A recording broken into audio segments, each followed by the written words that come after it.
మిత్రులందరికీ శుభోదయం.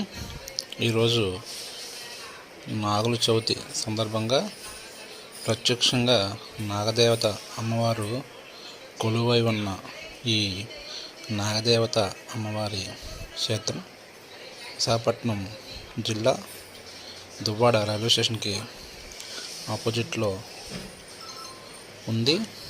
ఇక్కడ అందరు దేవుళ్ళు ముందుగా వినాయకుడు, తర్వాత శ్రీ సుబ్రహ్మణ్య స్వామి వారు, శ్రీ అభయాంజనేయ స్వామి వారు, తర్వాత మనం చూసినట్టయితే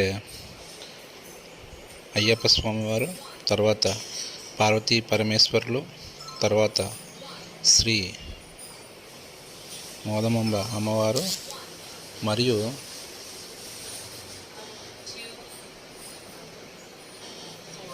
సకల దేవతల నిలయంగా ఈ నాగదేవత అమ్మవారి కొండ ప్రసిద్ధమైంది.